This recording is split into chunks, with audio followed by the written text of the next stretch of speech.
Hello everyone and welcome back to Speaking Spurs and me Kieran talking all things Tottenham on what is another warm night in the UK. I mean, I know we had some rain in most of the country last night and it supposedly cooled down, but it just made it very muggy and sticky. So apologies if you hear any noises at any point. It's because I've got all the windows open just to create a bit of a draft and cool me down. So what are we talking about today? We're going to talk a little bit about Dejan Kulusevski officially signing. I know many of you already know the news, obviously, because it was put out on Saturday by the club at 8 p.m. We're obviously now on Tuesday. So we'll talk just a little bit about that, what the club said, a little bit on what he said himself on what has been a pretty up and down season for him on a personal level. And then we'll talk about a little bit about why I don't want to get roped into all these so-called links to players that we've had recently. So we'll start with Dejan Kulusevski. So the club will say, and we're delighted to announce permanent signing of Dejan Kulusevski from Juventus after joining the club from Serie A side in January 2022 on an initial 18-month loan. The Sweden international has signed a contract that will run until 2028. Now that is a pretty long contract and a very impressive one to tie him down to.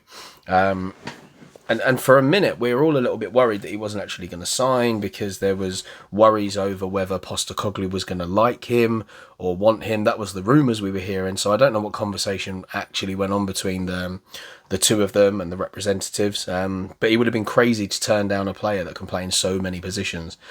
He could probably play anywhere across the front three. For those of you that watch the All or Nothing documentaries, the Juventus one was actually very interesting. Kulusevski was forced to play up front for them early on in his time there and did very well. Linked up with players ridiculously well. Obviously, he's naturally a winger. He feels his best position is number 10, so that'll be interesting. Could he play in one of the two number 8 roles under Postecoglou? You know, the guy's got energy. He's strong on the ball. On his day, he's a tricky customer. He can cross. He can shoot, especially when he cuts inside on that left foot of his. So the club then continues to say, an exciting and versatile forward, Dejan made an outstanding impact on his first start to the club, scoring and registering an assist in a memorable 3-2 victory over Manchester City in February 2022. He carried on his fine form throughout the second half of the 21-22 season, playing an integral role in the club's qualification into last year's Champions League. And at the time, you know, when he signed and for the rest of that season, himself, Sonny and Kane went on to be like the most prolific front three. They were absolutely in sync. They were intense. We've been so used to Kane and Son being such a dominant two, and then Deki came in and just kind of completed the package. So they went on to say the 23-year-old made a total of 37 appearances last term, taking his tally up to 57 appearances and 7 goals in all competitions. In his debut campaign, he became the first player in Premier League history to end the season in the top 10 for assists after making less than 20 appearances. At international level, he's made 29 appearances for his country to date, scoring twice, and in December 2022, he earned recognition for a standout first year in the Premier League by being awarded the 2022 Guldbollen, the prize for Sweden's best male player. So, my personal opinion, I am absolutely thrilled to have him at the club permanently. I think it would have been a mistake for a player that young to be allowed to just go back. There would have been many suitors looking to bring a player like Kulusevski in because of his versatility, because of the energy that he brings. I think it was just a dodgy season, not just for him, but for everyone. And, you know, there was injuries in his own season that kind of marred his own performances. And what we've gone on to find out from the club, there's several players that were suffering with some injuries. Eric Dyer had an ongoing injury that he didn't get sorted until the end of the season. Sonny waited the whole season and had an injury that has really annoyed me because we brought Richarlison in for 60 odd million and Danjuma, who both could have capably played on that left hand side whilst Sonny healed from his injury. So I'm really annoyed about that. Yeah. So let's have a little look at some of the stuff that Kulusevski himself has been saying, and the title was put up I can improve a lot. So for him, like last season, he was restricted to the 37 appearances. 26 of those were starts in our 50 matches.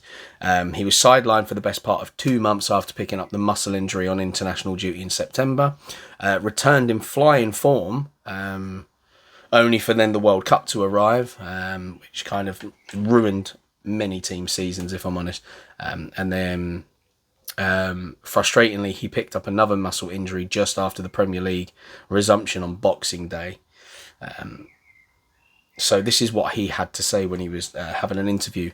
It's been a long season. When you think of when we started, it feels about 3 years ago. It's been quite a ride, up and down, very frustrating. I think we started well, so you have to sum it up in many ways before the World Cup and after the World Cup. Before the World Cup, it feels like another season. You have to think about a lot of things. I'm happy. I'm grateful. I think I've learned a lot. Of course, I've been disappointed personally after the World Cup. I didn't think I played well enough.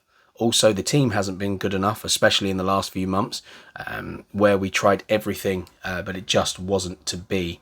And then talking about, on what he's learned, he said, I've learned a lot about momentum, not just in football, but in life. Momentum is big.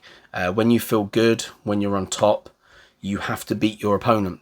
So, for instance, when you're playing well, you have to attack, you have to score goals. But when you're up against it, you have to be more together as a group. There are things where I have to grow when things are going badly, but you have to forget about them as quickly as possible. This season was too much about why things aren't going as well as they should. Then you think, I have to change this, I have to change that. But then you lose focus on yourself. Personally, for me, I've learned I have to stay on my path, keep doing what I do good, and continue to do it. For the first time in my life, I got an injury. Then I came back and got another. And that messes with your head because you think, am I doing something wrong? Why do I keep getting injured? And you think you have to change this, do this. And then there's the World Cup. That was difficult as well. For every player, there were ups and downs. And it affects us all a lot because this is what we love. We want to make people happy. We don't want to disappoint the coach, our friends, families, ourselves. So it's difficult. Then talking about the future, he said, I still think I can grow so much. I'm still young. I'm 23. I hope to play this game for many years, and I think I can improve a lot, especially in the head, because that's where it all is. Football here. Everyone can play. I'm always positive. We all love this game. Eventually the storm goes, and it's all smiles again. And I think for a young guy, he's very mature. He's got a good head on his shoulders. He kind of says stuff how it is. He's very honest. So yeah, I'm very happy that he's going to stay. I know a lot of people are a bit like, oh, he's had a bad season, so therefore, do we really need him? Yeah, we do. I think he's going to come good based on what he showed in that first season.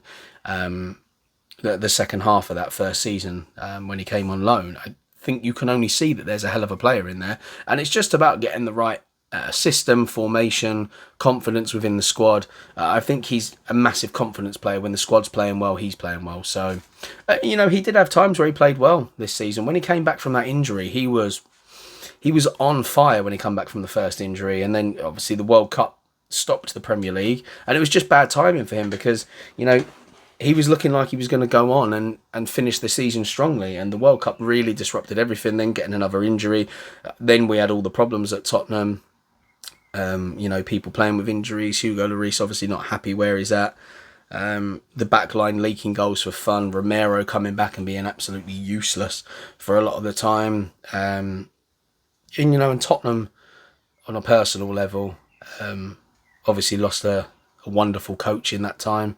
Conte lost 2 further people in that time as well, and that affected everything. It was just a really bad place to be around. But look, onwards and upwards, it's a great signing. We've got a manager that plays a brand of football that we as fans can be proud of. So, yeah, happy with that. So let's talk about some of the other transfers, the big ones that everybody wants cleared up. So the David Raya thing, lots of Spurs fans have gone into panic mode because the news came out that Tottenham apparently are going to pull out of the deal because we don't want to go any higher than our valuation and Brentford won't go any lower than the 40 million.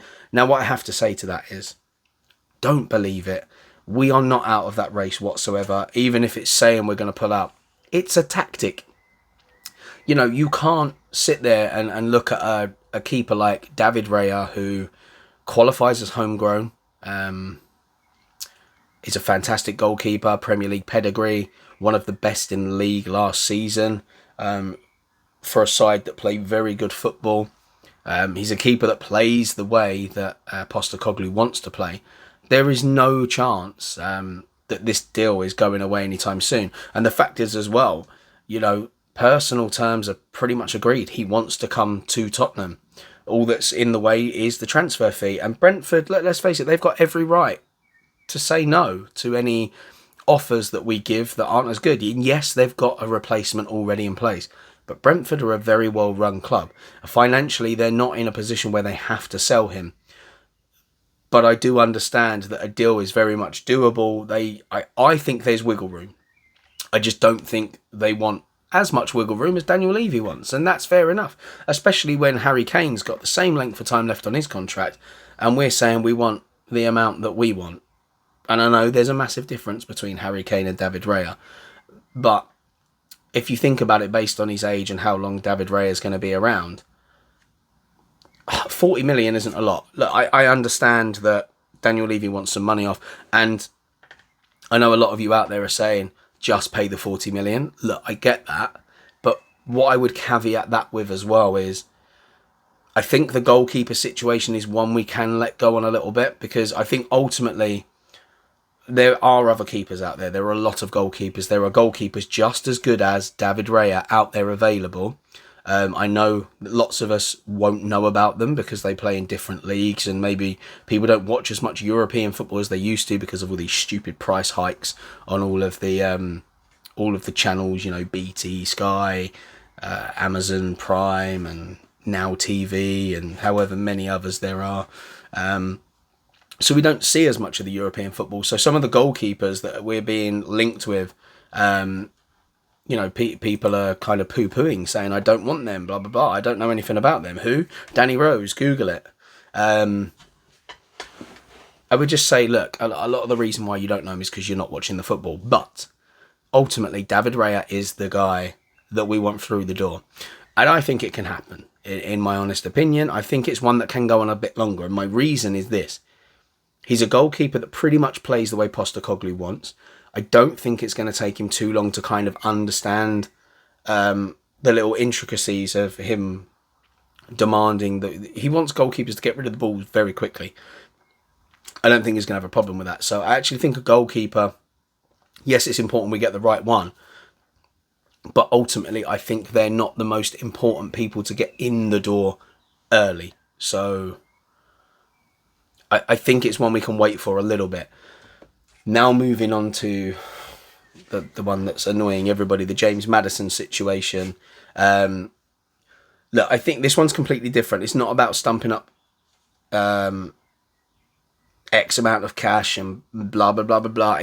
It's one of those, I think this one, I would like him in the door early, but also it's difficult because Newcastle are involved. Now, ultimately, it's been said that he wants to come to Spurs. And the reasons for that, I don't think are necessarily because he wants to come to Tottenham necessarily. I think it's more he wants first-team football.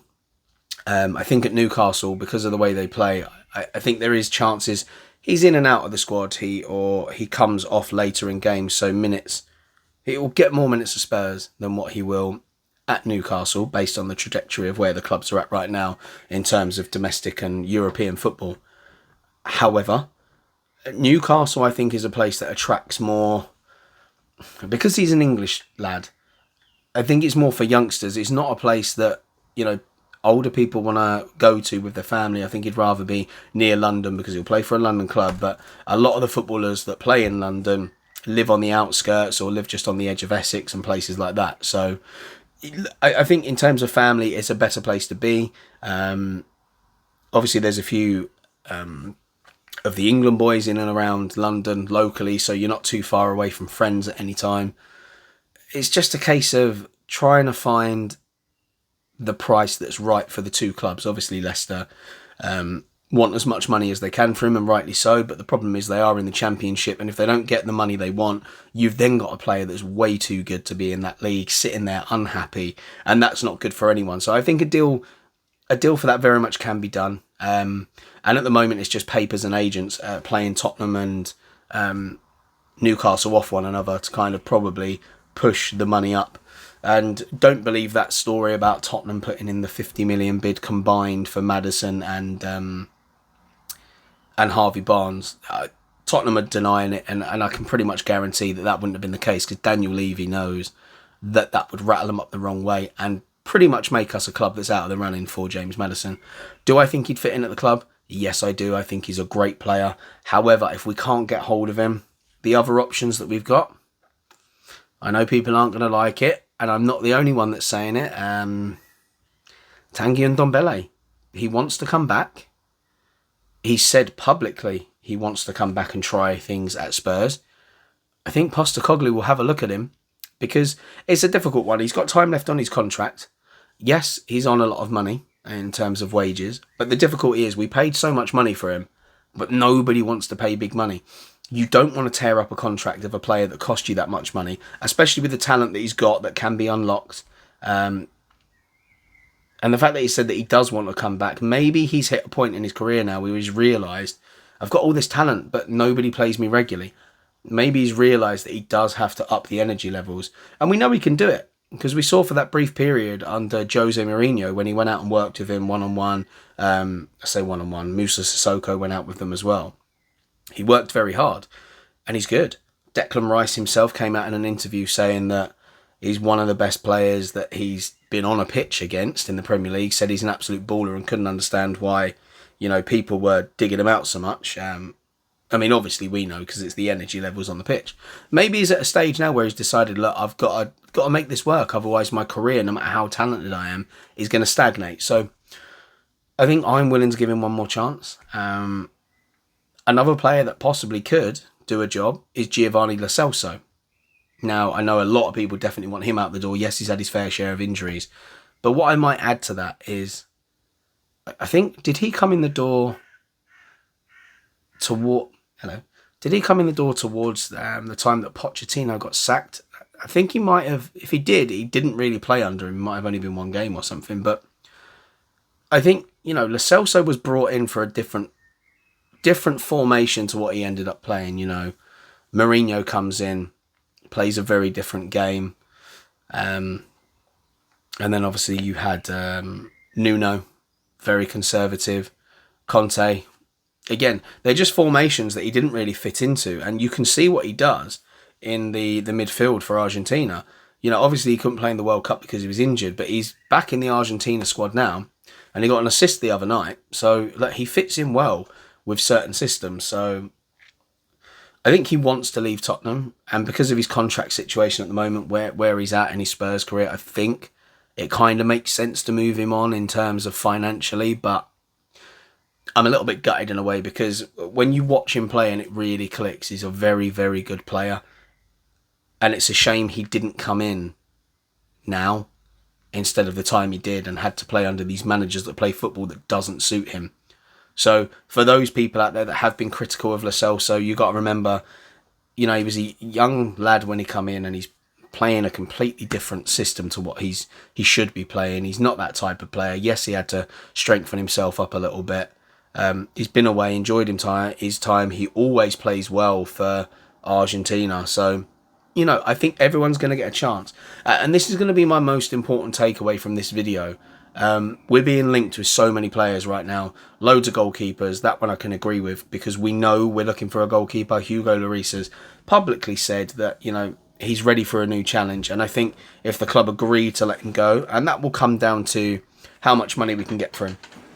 And it's a difficult one because, we signed him for so little, and he's done a very, very good job. He saved us a lot of money over the years. The amount of money that, you look at Chelsea, the keepers they've gone through, Arsenal have been through a fair few keepers. It's only really Manchester United that have kind of stuck with David De Gea. I know he's been in and out of the squad over the years, but, so many teams have gone through loads of goalkeepers, and we've been very lucky that we've had a goalkeeper that has been so good and suited the system that we played under, Pochettino, rushing out off his line to meet the ball. And actually, apart from the fact that his passing ability is atrocious.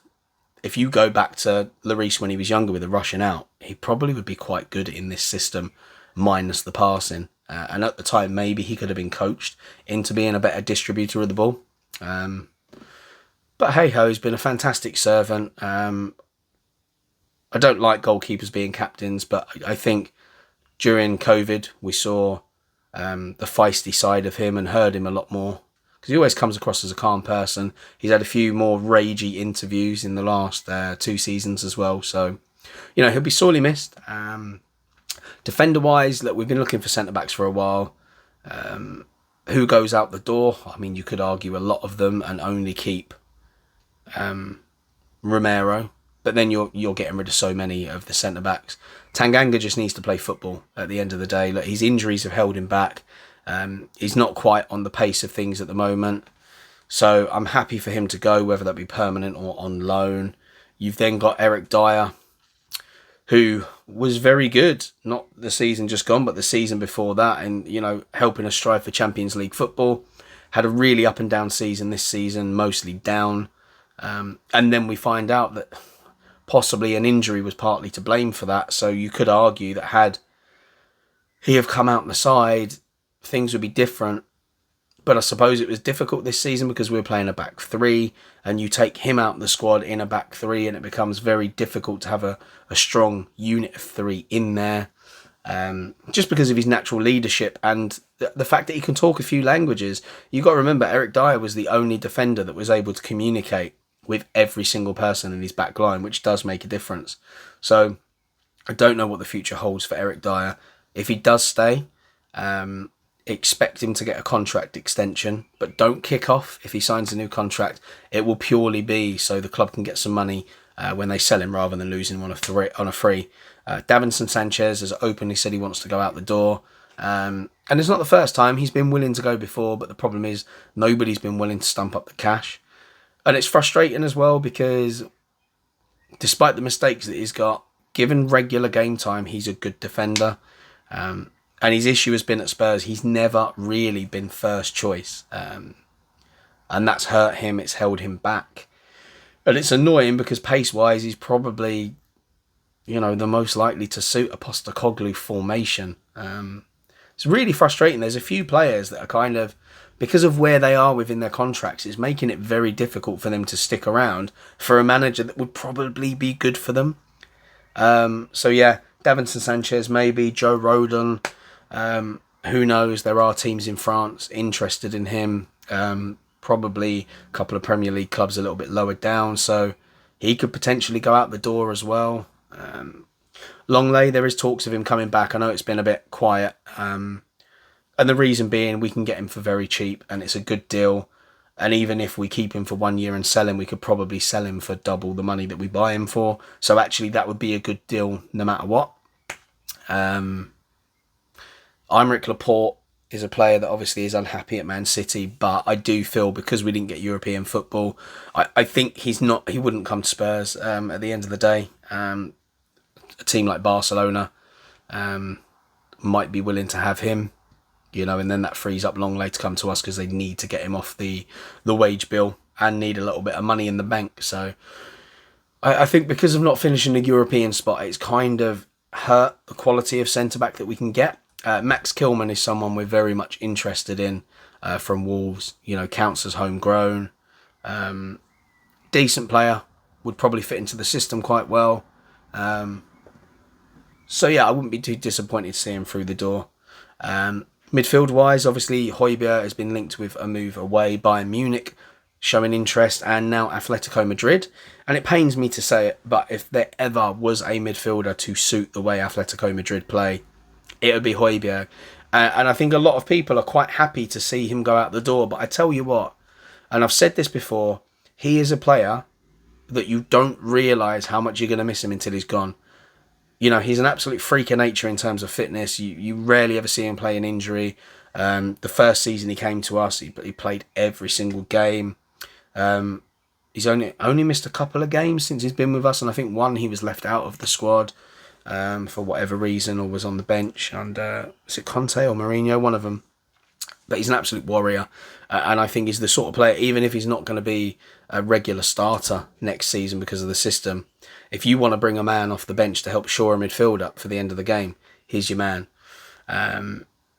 Yeah, frustrating. Then there's obviously been the talk of Sonny. That's the one I'll end on, with the club in Saudi looking to put a cheeky 50-60 million bid in for him. The club have said to every outlet so far that that's a no-go, or they would turn it down.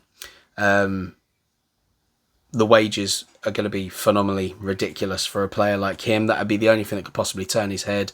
But at 30 years old, I think he's probably got at least another 2 years right at the top in the Premier League before his pace starts to slow down, and then maybe he can look at a move over there or head to the Spanish League, somewhere like that, the MLS. But I think for the time being, Spurs have got no interest whatsoever. I don't think Sonny has a massive interest in going either at this stage of his career, which is right.